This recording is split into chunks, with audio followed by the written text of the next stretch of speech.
This show is brought to you by the Email Laundry, making email safe for your customers. Visit www.theemaillaundry.com/tublog for a very special listener offer and to have your MSP's domain filtered by the Email Laundry for free.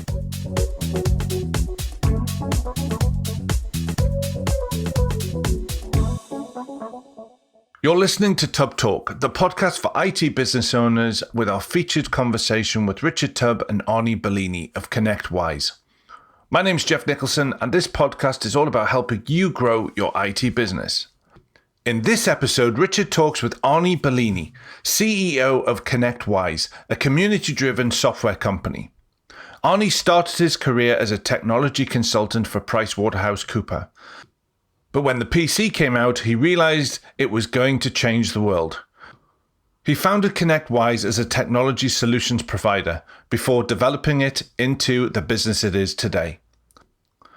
Arnie and Richard talk about how ConnectWise helps MSPs run their businesses better and sell, how the company operates globally, and why it's good to challenge yourself personally and professionally. This episode was recorded at ConnectWise IT Nation Europe in London in person between Richard and Arnie. And now, without further ado, here's Richard Tubb talking with Arnie Bellini.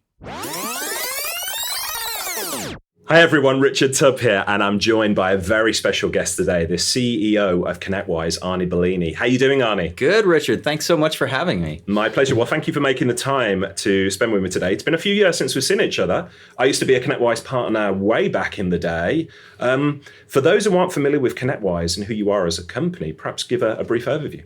Yeah, sure. ConnectWise is a community-driven software company dedicated to the success of our customers. We help them manage their business better, sell faster and more effectively, automate technology, and control technology with our ConnectWise suite of products. And the suite of products, what does that incorporate? So that includes a professional service automation solution we call Manage. It also includes remote monitoring and management with Automate. Remote control, we've got a fantastic remote control solution with Control. And then also Sell, which is our quote and proposal solution. And what's unique about it is that these are the main products that all technology solution providers need to really effectively run their business. And so we've got them all integrated, all packaged together. We've been making acquisitions of these products over the last 10 years. And so now we've got a really great seamless integration between all of them and a consistent user interface and user experience. So it's been a pretty amazing journey for us, but probably the thing that I get the most satisfaction out of is just watching our partners grow and have success, right? Because we really believe in technology. We believe that that is probably the world's greatest hope to solve most of the world's problems is going to come from technology. And so we really feel like it's a calling for us to help support and make succeed our customers, our technology solution providers. So we're very, very honored to have so many of them worldwide. And that's really who we are. And you talked a little bit about, during your keynote, disruption or breakthroughs, and you see technology as a great hope for the future. Talk a little bit more about that. Where do you see technology making a difference on a day-to-day basis? Well, you think about all the technological advances that are happening now. You read anything from Gartner or IDC, they all talk about this wave of disruption that is going through every industry and every business today. And every business is really becoming a technology business because they can't survive without it.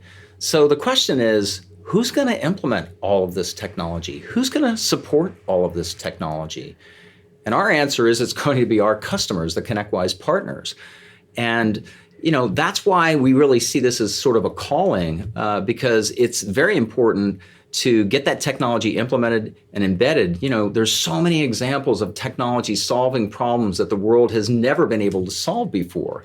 And it is our greatest hope. So it's a pretty interesting concept.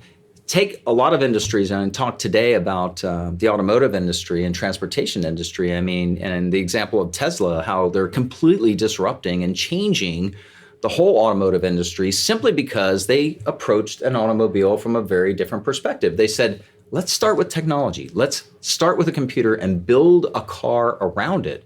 And so that's one great example. They have got every single auto manufacturer in the world running to create greater technology inside of their automobiles. And another great example is power, right? I mean, solar power holds the opportunity, at least, to be able to let us unplug from every other fossil fuel on Earth. It only was going to require about 440,000 square miles of solar panels, about the size of Colombia, if you will, to be able to power the entire world.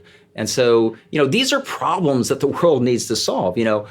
Self-driving automobiles, right? We will not have fatalities anymore. A computer's not going to wreck into another car. Well, let's just say once we get it right and it's debugged. So there's a lot of great hope for, health.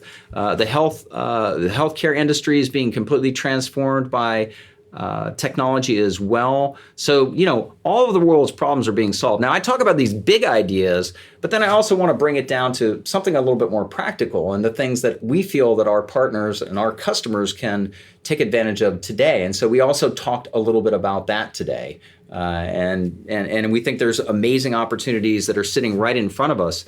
A lot of people get into this industry and they get in with the latest and greatest thing. And so if you're getting into the industry now, you're probably going to be focused on managed services, which is great. But you can't just look at just one aspect of technology because technology is always moving, right? Just as it's disrupting every industry, it's continuously moving forward. So example, cloud services. Cloud services are going to be a very important new service, new practice area that every technology solution provider will need to offer to their clients. And so we're very focused on making sure that we understand where the industry is going, where the opportunities will be, not just today, but 2, 3, 4, 5 years from now, and making sure that our customers are able to take advantage of those early and make plans early to get into those new aspects of technology. How big is the ConnectWise community now in terms of MSPs, for instance? Well, we have, obviously, because we have such a strong presence with managed service providers, and I think that's because we have a great solution for them, but it's also the latest and greatest. It's what's really catching on worldwide. It's been going great gangbusters in North America for a long time and now here in Europe as well. So we're seeing it spread worldwide. So a lot of opportunity there for our partners. Mm-hmm. Let's talk about your journey for a little bit. So for those perhaps unfamiliar with your journey, let's rewind a bit. So ConnectWise was born out of a specific need for one of your businesses. Perhaps talk to that, Matt. Yeah, sure. It was really a very interesting journey for us. I worked at Price Waterhouse as a technology consultant. And then when the PC came out, we said, hey, this is going to change the world. Now, it was interesting because my father was branch manager for IBM at the time, and he says, Arnie, no. PCs are going to be for the hobbyists. We're going to sell maybe 10,000 of these worldwide. And I disagreed with him. It was one of the few times I disagreed with my father. I left Price Waterhouse. We started ConnectWise, and the rest is kind of history. But what we did is we created our own company in the Tampa Bay area, technology solution provider, doing networks and selling PCs and implementing them all from 1982 on. And so we became very, very, very profitable and very successful. But what happened to us is as we grew, we really were running into massive roadblocks because we were trying to run our business on 4 or 5 different applications. We had contacts and ACPAC. We had spreadsheets for time. We had a big whiteboard for scheduling. We used, Microsoft Project for project management, and none of these products talk to each other. And so, as David and I got married and we started having kids, we were realizing it's like life is passing us by. I mean, we're missing our kids' baseball games. We're getting home to dinner late. We're spending all weekend trying to get invoices out. And so that's when we started creating our own solution specifically to solve our own problems. And so necessity is the mother of invention.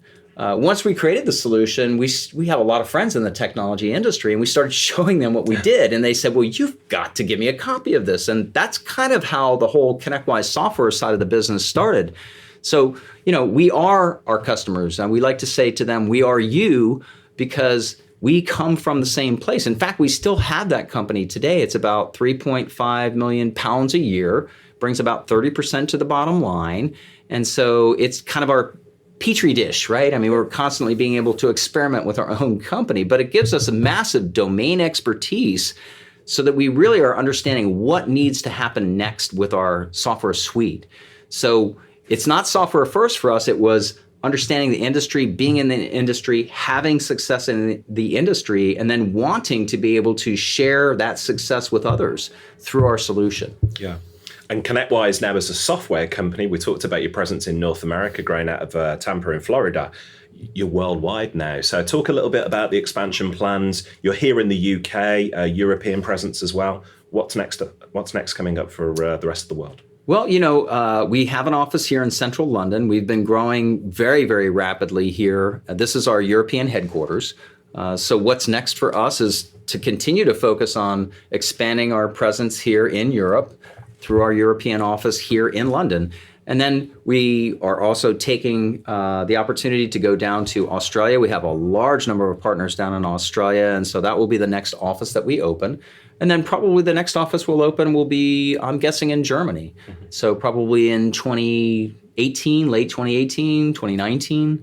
So that's kind of the journey that we see ahead of us. Yeah, exciting times. So a question for you as a CEO, what's the biggest challenge you find about managing what is now a distributed workforce worldwide? Yes. Well, that's the interesting thing. We drink our own champagne, right? So we use our own solution to run our entire business. So unlike our competitors who use all different solutions, we actually use our own products. We use sell, we use manage, we use automate, we use control. So what's great about that is we do have massive collaboration that happens because we're using our own solutions worldwide. We're able to really coordinate very well with that. You've been CEO of the company for a number of years now. Yes. What would you say is the one thing that's remained constant in the IT industry? An industry full of change, what's the one idea or value that remains true today as much as when you first started as CEO? Well, I think, your basic moral values, not compromising those, being transparent with your customers, and being honest, offering, any solution that you have at a very fair price. Those have been things that have always done us well, because it's all about relationships and creating trust with whoever you're doing business with, whether it's as a technology solution provider or as a software company. So, we are not here. Our focus cannot be making money. That has to be the byproduct of doing a great job for our customers. And so we've always been very focused on that. That has never changed. It has always done us an amazing service. So we're really the only company that's out there that is never actually, we don't have a loan. We have no debt. We have no venture capital. We get to really focus on our customers and doing an amazing job for them. And I think it's because of those basic tenets that we've never compromised. How do you remain in touch with your customer base? We talked about ConnectWise, the MSP in Tampa. That's a good petri dish, as you called it, for learning what's true in the industry. How do you keep in touch with your customers worldwide on a day-to-day and a week-to-week basis? Well, we have a lot. Well, one great answer is right here. Here we are at IT Nation, our first one in Europe. And so this is a great way to stay in touch with our customers, right? We've got 350 folks attending here in London. And so that's a great way to stay in touch. Also, IT Nation, we have another one in North America, and that's up to 3,000 attendees every year. But beyond that, we're constantly focused on community, right? We think it's so important to create a community out of our technology companies, the companies that we serve. So we know that they can learn a lot from us because we have a lot of domain expertise, but it's not just about what we know, it's about them sharing best practices with each other. And so we're very focused on creating community. So we have a number of community events, IT Nation Europe, IT Nation in North America. We have 40 user groups meetings throughout the world every year. And so, anytime that we can engage with our partners and share our knowledge and have them share their knowledge, that's where we think it's really creating a great advantage. And that's really a place that we're different, because we invest in the community, and we think that we've seen a lot of benefits from that. And mostly with the success of our partners, our customers, we see tremendous success because of that community focus. I would absolutely agree. As a former ConnectWise MSP myself way back in the day, one of the things that drew me to the product is, first of all, your knowledge of the MSP industry. So the software clearly reflects the real challenges that are going on for MSPs. But above and beyond that, the community. You've just got a thriving community. Here in the UK, it's 5 hours ahead, isn't it, the user group? And they named themselves. I was going to say, was involved in the naming decision. They named themselves. Back in the day, yeah. It's just we let all the user groups name themselves, poking right? a little bit of fun out of our North American friends there. But Raja Pagadala are the final step, and Simon Heath and everybody there have got a thriving community together. I actually attended the user group a few weeks ago here in London, and I was blown away by the level of encouragement the MSPs were giving to one another and helping one another so openly, freely, and honestly. It's wonderful. That is what we seek to create worldwide, right? We can learn so much from each other. Everyone's like, they think there is no secret sauce. If we all help each other, all boats rise in the tide, right? And so that's been the philosophy and the concept of our community outreach. And it's been very successful here in the UK, very successful everywhere that we've gone, Australia, and all throughout North America. It's been extremely successful. And I think people really appreciate the fact that we put in that effort to create community. And to us, that's where we really get a lot of our satisfaction, right? It's about watching them be much more successful in their business. Because if we do that, they get to implement more technology, spread it further, deeper and wider. And again, our kind of calling and our mission is to just make that happen. If we can create successful technology solution companies out there and they drive more technology into the businesses, that is where we believe that we will have our small little change, little difference in making the world better. Okay, I'd like to briefly pause for a second to let you know about my new book, The IT Business Owner's Survival Guide. I'm the former owner of an IT managed service provider business myself, so I know exactly what it's like to struggle to cope with the day-to-day stresses of running an IT business. I know there are days or even weeks when you get frustrated and wonder whether it's all worth it to go it alone. I'm telling you, it doesn't have to be like that. The IT Business Owner's Survival Guide contains a collection of easy-to-digest guides and tips on how to cope with the common tasks that cause IT business owners worry and stress. If you want to learn how to save time, avoid stress, and build a successful IT business, then you don't have to do it alone. You can buy the IT Business Owner's Survival Guide from Amazon or visit itbusinesssurvivalguide.com and download the first chapter for free. That's itbusinesssurvivalguide.com. In your view, having been in the MSP industry for some time and seen the development and the growth of the MSP industry, both this side of the pond and in North America as well, what is the biggest difference you see between North American MSPs, for instance, and the MSPs that you're now encountering in the UK and Europe? Well, I guess I would say their businesses, how do I say this without getting in trouble with one or the other? Be blunt. Be blunt. Okay, I'll be blunt. All right. Well, I mean, Americans are brash a little bit, right? They're loud. They're kind of, no holds. I've always found you shy and retiring. No, I'm not. No, I'm not.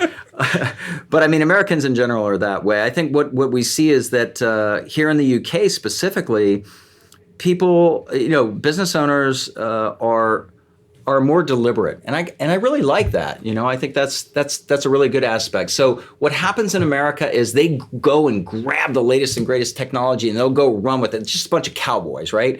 Which is not a bad thing. That's a good thing, right? So they're out there on the front, taking arrows in the back, trying to make things work, pioneering things. So we see a lot of that in the United States and in North America. Over here in the UK, it's like, prove it to me, and then we'll do it. And when we do it, we're going to do it at the highest level. And so it's just a different cultural sort of philosophy. And I think it's really interesting. But we definitely understand the differences between the two. And we honor both. We think both have their advantages, right? So Which leads me to my next question. So ConnectWise have always had a really good UK presence, even without feet on the ground in the UK. But we've talked about the London, the European headquarters now. Why now? Why move in? Why put feet on the ground in Europe now? Well, we've had feet on the ground here for the last 5 years, but we've really been doubling down on our efforts. Took the office in central London 2 years ago and really grew the staff here. Well, the answer is plain and simple. I mean, once you have a certain number of partners in any geographic area, you owe it to them to be in their country. And so you owe it to the economy to bring that base of revenue to that country, right? And so, we have a UK operation. We're building, we're creating jobs here in the UK. We're hiring all kinds of bright young talent here in the UK. And I think that's sort of a civic duty, if you will, number one. Number two, it's something that you have to do. I mean, you have to honor your customers where they are, and then you have to be where they are. So we have more and more and more UK partners, and so it just makes sense for us to grow and grow and grow here. Yeah. And if I can, I'll touch on something you spoke about earlier, and this is asking a question to you as a person, Arnie. You mentioned your dad earlier on, your father, and thankfully you ignored his advice when it came to the PC, which I think everybody would agree with. Well, what was the best advice your dad ever gave you? Yeah, I guess the best advice my dad gave me. He was a career IBM branch manager, and he said to me when I was heading off to college, he said, and he called me Arnie Barney. So whenever he said Arnie Barney, you had to pay attention, right? It's like, Arnie Barney, let me tell you something. He said, if I have given my life to IBM, and I have worked very hard for IBM, and if I had put my effort into my own business, it would be really interesting to see where I am now. And that he never said, go open your own business, but that was his way of saying, that's something you probably want to think about. And so he really put the spirit of entrepreneurship in me.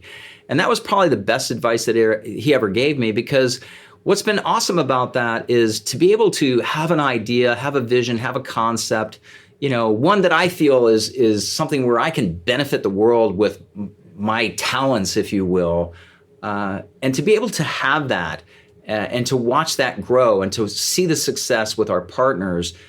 There's no greater joy in life than that, because that's a vocation. That's not a job. That's not a career. It's a vocation. And I think that's what he really was able to instill in me. Yeah. Great advice.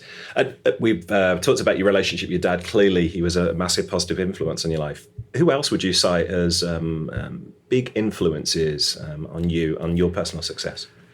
Well, I got to tell you, Elon Musk.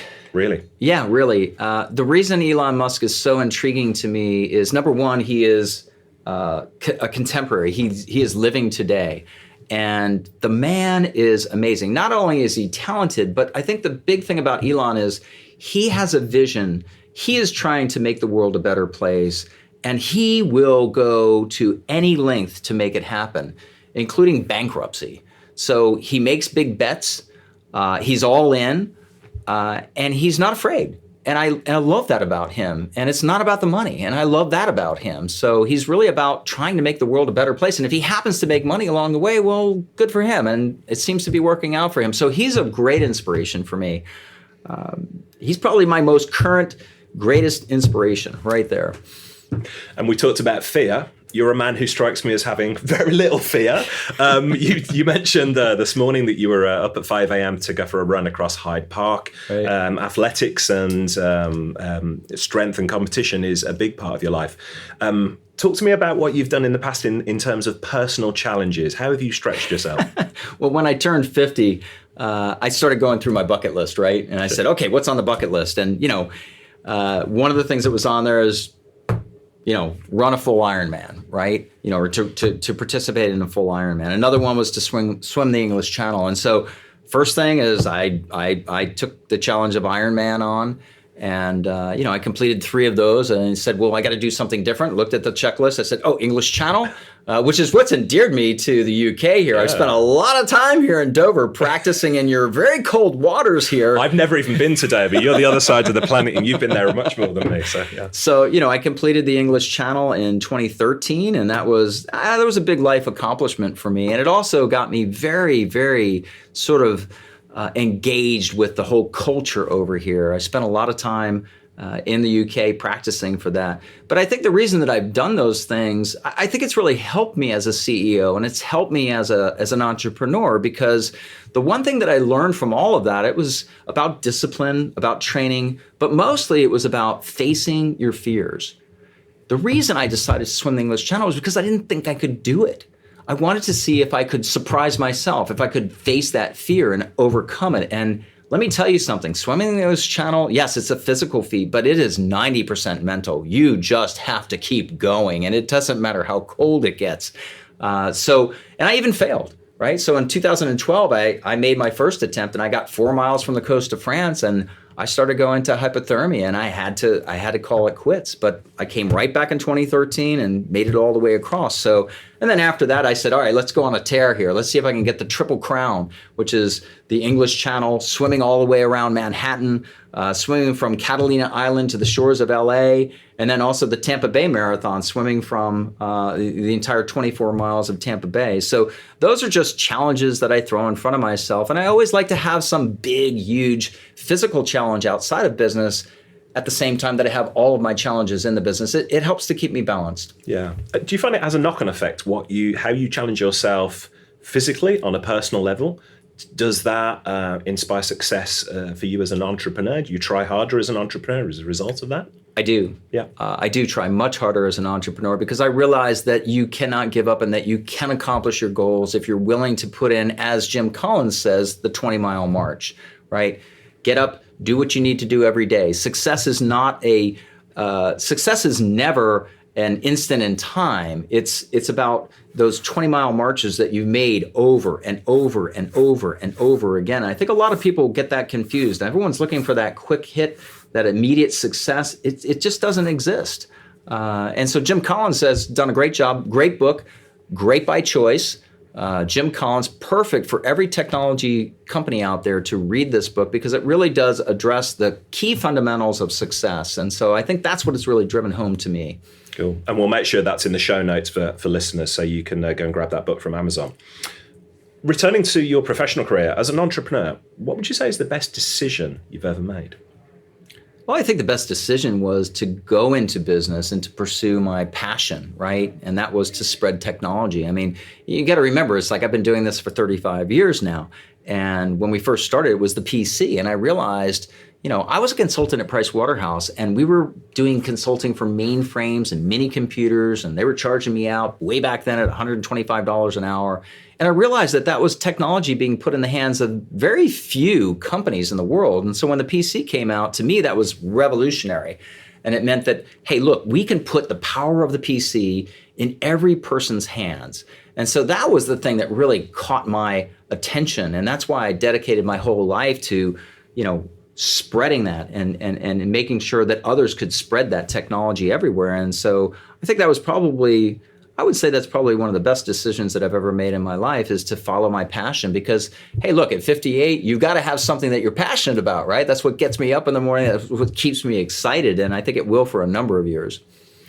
What about, are you a man prone to regrets? Do you ever look back? Is there anything that you would have changed in your career? No, I really don't. I have no regrets, because I feel like every challenge, every defeat that I've had has been a victory. In fact, when people ask me about the English Channel, I never talk about the time that I made it. I always talk about the year that I didn't make it and all that I learned from that. And so that set me up for success. So I think a lot of failures in life set you up for success if you're looking at it the right way. Yeah. What did you learn from that? What was going through your mind where you were 4 miles off the coast of France, the hypothermia was about to set in? Can you share that? What was going through your mind at that time? Well, when hypothermia sets in, you just start sort of... It's not something I've ever gone through. Yeah, it's very interesting. It's very interesting. It's like when you swim the English Channel, it's like your feet will go numb first, and then your fingers will go numb, and then it'll move up your legs, and it'll move up your arms until basically the only thing that's not numb is your torso. And that's your body's way of saying, get out of the water. You're getting ready to kill yourself. So you just start drifting off there. I think the thing that I learned from that, though, was... and first of all, I got out of the water. I really didn't want to. It was 4 miles. I could see the cars going along the coast of France. I did not want to get out of the water. But I knew that, look, I need to live to try to do this another day. This is not what my life goal is. Okay, this is just an interesting, event that I want to try and complete. So I wanted to get out of the water, learn from the mistakes that I made. I made a lot of mistakes, right? And I immediately came up with a list of 20 things that I could do better. And so that next year, all I did is just work down that list. And I think that's what you can always learn from defeat. Don't mope, make a list. What could you have done better? And then go at it again. And how quickly did you do that? I mean, some recovery time? Was that list being built in your head right there when you were, in the boat returning? I am intrigued. Yeah, no, I was so beat up. I was so exhausted. It took me about a day before I could even get out of bed. And as soon as I did get out of bed, I started thinking, it's like, are you going to do this again? It's like, yes, you're going to do this again. You don't quit. You're going to do it again. And that's when I started making the list. So basically over a fish and chips in downtown Dover, I started making my 20 list of 20 things and I started attacking them. Fantastic. Well, it's an inspirational story. So I appreciate you sharing it so openly and honestly with me. So based on, if we return to business for a minute, Arnie, based on what you've seen of the evolving MSP market, what should MSPs serving the SMB market, if we're specific, be very aware of for the next 18 months? Well, I think the thing to be aware of is that, there has been this one set of products that has really fueled the managed service industry. And that really is that whole Microsoft stack of products. It's Exchange servers, it's SQL servers, it's having that whole office productivity stack of Word, Excel, PowerPoint, OneNote, under the roof of the client. That's the thing that's really fueled the managed service industry because those are mission critical applications that you cannot go down, right? They cannot go down because the productivity of the office workers just is stopped dead in its tracks. You can't survive without email. So, the one thing that I would encourage them, that's, obviously there's line of business applications as well, but that's the one constant. And that whole stack of solutions is popping up into the cloud. Microsoft's offering Office 365. It's absolutely the direction that they're going. They don't want to sell licenses on premise anymore. And so the whole reason, one of the main reasons that managed services has evolved is because mission critical technology was sitting under the roof of the clients. So my message is follow where that technology is going and be good at delivering cloud services. And so we've even created a solution that's completely integrated to the ConnectWise platform, right? It's called Cloud Console, and it lets you manage, monitor, and bill your Office 365 instances and Azure. So that whole Microsoft stack that we've always had under the roof that has created the initial reason for managed services, that's moving to the cloud. So follow it and provide the services necessary for that. Get Cloud Console, get the ConnectWise platform. And what we've noticed is companies that are doing that, like Duncan Reed of Icelandic up in Edinburgh, Scotland, he has followed that trend perfectly. And so what he's been able to do is maintain his managed service contract with each and every client, move their Microsoft Office stack to the cloud, understand all the new things that he can do with that stack in the cloud, help them become more productive with that. And you can do that, right? There's a lot of great solutions. OneDrive, people don't understand. There's a whole consulting engagement around centralizing your files and making them accessible from anywhere, anytime. There's a whole consulting engagement associated with OneNote. There's a whole many consulting engagements associated with SharePoint. So it's not just about Word. It's not just about Excel or PowerPoint. It's about those consulting engagements that you can put in front of them. But what successful managed service providers have done is they've also become cloud solution providers. And what they've done is they've been able to not only maintain their managed service revenue, but increase it because they're adding a whole new layer on top of it. Guess what? Here's the good news.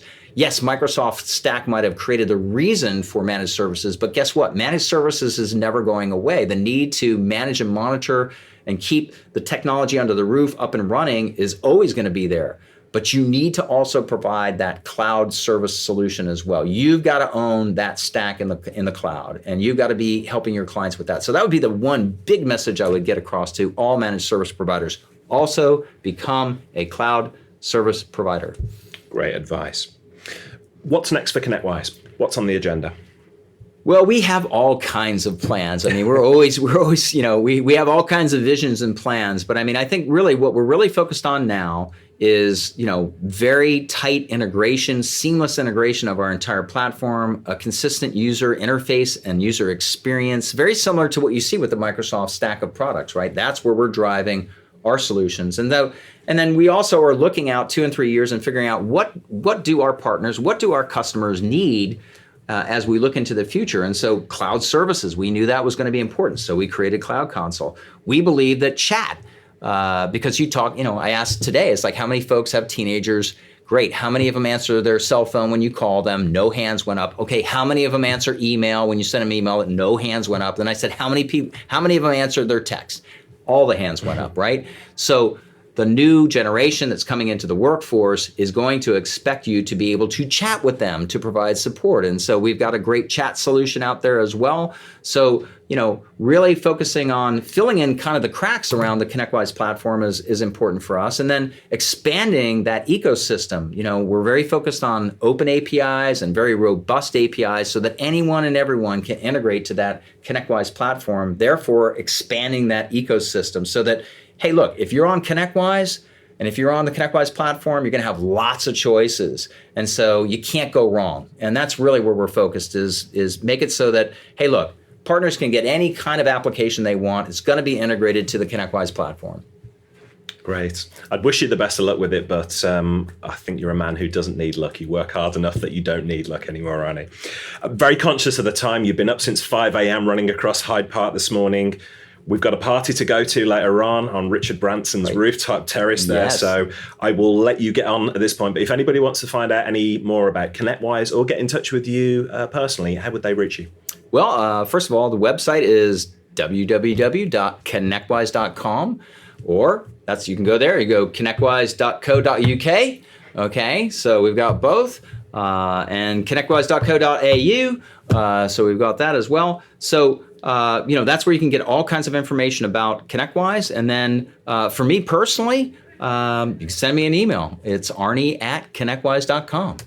Thank you. Arnie Bellini, you've been a fantastic interview. I really appreciate your time today and your hospitality here in London. Thanks so much, and I'll look forward to seeing you again soon. Thank you very much, Mr. Tubb. Cheers. Thanks for listening to Tubb Talk, the podcast for IT business owners. You can find the show notes and bonus content for this interview, along with dozens of other interviews with IT business leaders over at www.tubblog.co.uk. If you enjoyed this podcast, then we'd really appreciate your rating and review over at iTunes. Every review helps us reach new listeners and helps raise the bar for success in the IT industry. In our next episode, Richard speaks with Craig Fulton to discuss ConnectWise's new suite of products, single invoices for clients, and being user-centric as businesses. Thanks for listening, and I'll speak to you on our next episode. Have a great day. Okay, I'd like to give a shout out to our sponsors, the Email Laundry. The Email Laundry combines security services with your customers' preferred email service to give them a truly enterprise-worthy email system. Well, what does that mean? Well, as an IT business, whether your customers are using Office 365, hosted Exchange, an on-site Exchange server, or any other type of email solution, cloud-based email security from the Email Laundry is a neat and effective solution for your customer. It will block spam and virus email with an impressive catch rate.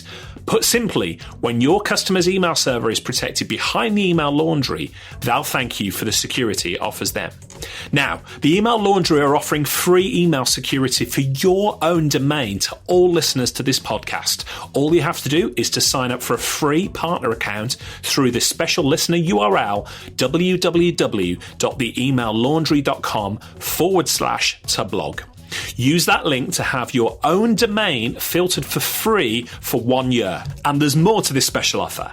If you bring on board 100 paying mailboxes during your first 6 months, the Email Laundry will give you your own domain for free for another 12 months. So that means 2 years of the Email Laundry service for your own domain for free. Sign up for the Email Laundry now using the special listener offer at www.theemaillaundry.com/Tublog.